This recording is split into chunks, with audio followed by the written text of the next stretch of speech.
Hi, so in this video, we are going to discuss about the reconciliation of the reciprocal accounts.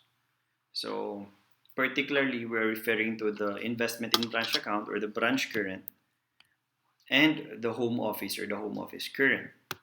Okay, as what have been discussed in the previous videos, these two accounts must be equal to each other. Yes. So, at any point in time, the investment in branch account and the home office account should be equal. However, for several reasons, they are not. Okay, so what could be these reasons? Some of them are the following. Number one, you have the timing differences. So, for example, you have here the home office. Okay, this is in the home office books. The home office sends out shipments to the branch. So, as the home office sends out shipments, the home office will make an entry debiting branch current and credit shipments to branch, thereby increasing the investment in branch with the branch current account. On the other hand, the home office, upon receipt of the inventories or the shipments, will debit shipments from home office and credit home office account, thereby increasing home office. So they should be equal to each other. However, let's just say the home office sends the shipments and then the branch did not receive it um, at December 31. So it received the shipments only after the year end. So what will happen is that the home office would have made the entry debiting the branch current.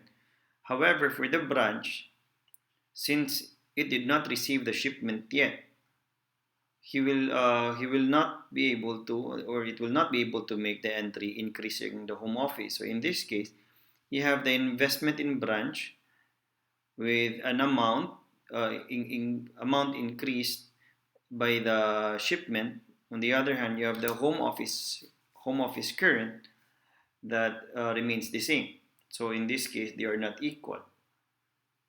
Another reason for such discrepancies, you have the mathematical error. So let's just say you have transposition or sliding error, and then you have fraud and duplication of recording. You also have mistakes in recording. So these are some of the reasons which could cause these accounts to become imbalance. Okay, so because of these reasons, if they are not balanced, we have to reconcile. So to illustrate, we'll have this example.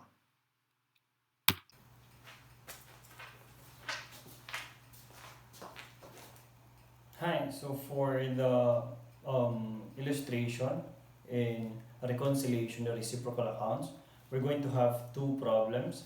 One will be taken from the book of Sir Dayag, Practical Accounting 2, and the other will be taken from the book of Sir Guerrero and Sir Peralta. So first we'll have, again, for the problems, I'm going to show it to the screen for a bit, and then you can just click the link below uh, for you to be redirected to a photo of the problem. So we have this Swift Corporation. It operates a number of branches in Metro Manila. So you have your branch in San Lorenzo. So you have an account balance. The San Lorenzo branch, the branch books, okay, the branch books, and the home office books. Okay, in the branch books, you have the account home office current. In the home office books, you have the account investment in branch. Okay, and these two accounts should be equal to each other. However, in this case, the home office account has a balance of 27,350, while in the home office books, the investment account carries a balance of 25,550. Then you have the following additional information. Number one, 12,000 shipments charged by home office to San Lorenzo branch was actually sent to and retained by Santo Tomas branch. So, the home office book made an entry debiting investment in branch San Lorenzo, crediting shipments to branch. However, since the shipment was actually sent to Santo Tomas branch, the branch books, the San Lorenzo branch, never did make any journal entry recognizing such shipment. So now you have this having a higher amount than this. And because the inventory has been retained in the Santo Tomas branch, that would mean the home office should correct its mistake and decrease the amount of the investment by the amount that was sent to the Santo Tomas. So in this case, 12,000 as a deduction. Okay, 12,000 as a deduction because it should not be charged to the investment account of San Lorenzo branch. Instead, it should be charged in the investment account of Santo Tomas branch. So deduct 12,000. Next, a 15,000 shipment intended and charged to San Jose branch was shipped to San Lorenzo branch and retained by the latter. So you have a shipment amounting to 15,000. It was charged to San Jose branch, but it was retained by San Lorenzo branch. So here in the home office books, there was no debit to investment in branch San Lorenzo because home office was thinking that the inventory was sent to San Jose. However, because it was actually sent to San Lorenzo branch made an entry debiting shipments from home office, crediting home office. So now this one is higher than this. And because the inventory is retained in San Lorenzo branch, that would mean we should appropriately charge the investment account of San Lorenzo branch. So investment in branch San Lorenzo, you add 15,000. Of course, in another ledger, investment account of San Jose should be decreased also by 15,000 because it was not sent to such branch. Number 3, a 2,000 emergency cash transfer from Santo Tomas branch was not taken up in the home office books. So there was a cash transfer from Santo Tomas branch, take note, Santo Tomas and not San Lorenzo, which was not taken up by the home office. Now, will it affect our investment in branch account San Lorenzo? Since since number 3 talks about Santo Tomas branch, it will not affect the investment in branch San Lorenzo. It will affect investment in branch Santo Tomas. But because we're dealing with investment in branch San Lorenzo, then we will just ignore number 3. Number 4, home office collects a San Lorenzo branch account receivable of 3,600 and fails to notify the branch. Okay? Supposedly, if the branch made an accounts receivable, normally the customer would just pay to the branch. But for example, let's just say the customer is near to the home office, then the home office would have to receive the collection from the customer. Now, in such case where the home office collects an AR of the branch, the branch will debit, home office, credit AR. On the other hand, home office will debit cash, because there's a collection of cash, and credit investment in branch San Lorenzo. Okay. Now in number 4, it states that the home office failed to notify the branch. So there's this entry here which is correctly recorded. However, since the branch was not notified, he failed to make this entry. So his home office current account is understated by 3,600, or rather overstated by 3,600 because it should be reduced by 3,600. So what we're going to do, we reduce it by 3,600.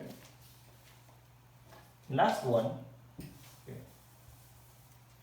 Home office was charged of 1,200 merchandise returned by San Lorenzo branch on June 28.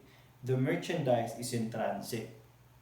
So the home office made a transfer to the branch and the branch returned it to the home office.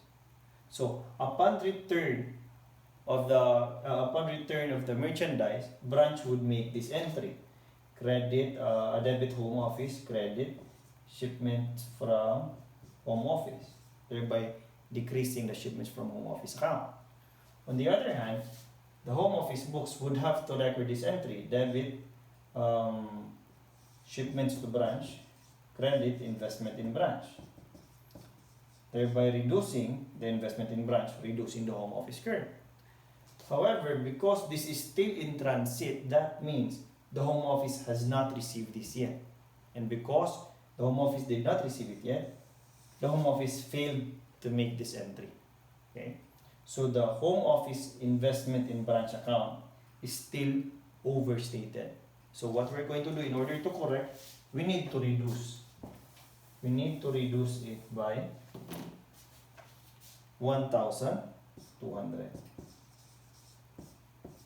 Then lastly, home office erroneously recorded San Lorenzo's net income for May 2011 at 16,275. The branch reported a net income of 12,675. So normally the journal entry would be debit income summary, credit home office amounting to the correct amount, which is 12,675. And then the home office would recognize an increase in the investment in branch account for the same amount. But what was recorded was 16,275. So the investment in branch account is overstated by the difference between this and this. So if it is overstated, we need to properly correct it by reducing the investment in branch account by the difference between this and this. The difference between that with this, you have 16,275 minus 12,675, you have 3,600. So the investment in branch account should properly be reduced by 3,600. And then we get the balancing figures. So you have 25,550 minus 12 plus 15 minus 1,200 minus 36. You have 23,750. On the other hand, 27,350 minus 36, we get 23,750. So now they are both adjusted and equal. Now there are problems wherein the unadjusted balance of either investment in branch and home office are not given, and you are asked to solve for the adjusted balance and to work your way up to the missing balance, to the missing unadjusted balance of the other account. So that is what we will have for the next problem. For the next problem, we'll have a problem taken from the book of Sir Guerrero.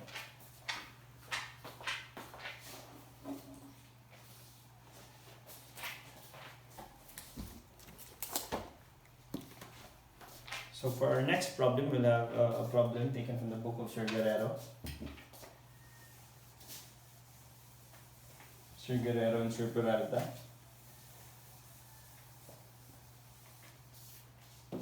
Okay. So we have the investment in branch account on the home office book has a balance of 85,000. Okay. There is no amount for the home office current. So we have to solve for this. Apart from that, we also have to solve for the adjusted amounts. If they are properly adjusted, they should be equal to each other. So it makes it easier for us to work our way up to the home office current. So what we need to do is just to plot this additional information. So number 1, 10,000 branch remittance to the Home Office initiated on December 27, 2011 was recorded in the Home Office books on January 4, 2012. So there's a remittance, but it was not properly recorded because the cut-off is December 31. The balance is 85,000. It was only recorded in January. So we should properly reduce this by 10,000 because if there is a remittance from the branch, the investment account reduces. A Home Office merchandise shipment to the branch on December 29 was recorded by the branch only on January 5. The cost of this merchandise is 20,000. So there is a merchandise in transit. It was properly recorded by the Home Office, but it was recorded by the branch only on January. So what we're going to do, we're going to add 20,000 because when there's additional shipment, your Home Office current will increase. Number 3, the Home Office incurred 12,000 of advertising expenses and allocated 5,000 of this amount to the branch. The branch has not recorded this transaction, so it was not yet informed. So there was a correct entry in the Home Office books, but the branch failed to record this allocation of expense. So if there's an allocation of expense, the normal journal entry for the branch would be to debit expenses, credit Home Office, thereby increasing your Home Office account. So in this case, increase the Home Office account amounting to 5,000. Next is a branch customer erroneously remitted 3,000 to the Home Office. The Home Office recorded this cash collection on December 23, 2011. Meanwhile, back at the branch, no entry has been made yet. So, if this was a branch customer and then there was a collection by the Home Office, the branch would have made this entry: debit Home Office, credit AR. Okay, because the Home Office would debit cash, credit investment in branch. So, this Home Office account would have been decreased if the branch was not notified, but because the branch did not record such collection yet, we should properly reduce it by 3,000. Okay, reduce and debit to Home Office. Lastly, number 5, merchandise costing 43,000 was sent to the branch by the Home Office. So Home Office to the branch, the billing was at cost, but the branch recorded the transaction at 34,000. So both of the entities were able to record such transaction. However, there's only a discrepancy in the amount. The Home Office recorded 43,000, while the branch only recorded 34,000. So clearly, the branch understated the shipment. So the branch must have a correcting entry or additional entry debiting shipments from Home Office and crediting Home Office. As for the amount, that would be the difference between 43,000 and 34,000. So that gives us 9,000. So you have all the information. We get the adjusted balance, 85,000 minus 10,000. Of course, we start with here because we don't have the unadjusted balance for the Home Office current. So 85 minus 10,000, we have 75,000. Because this is the adjusted balance, necessarily this should be equal to the adjusted balance of the Home Office current. And from here, we work our way up back to the unadjusted balance of the Home Office current account. So you work your way up, 75,000 minus 9,000 because it's the we're solving for this missing amount. So we do the opposite. Minus 9,000 plus 3,000 minus 5,000 minus 20,000.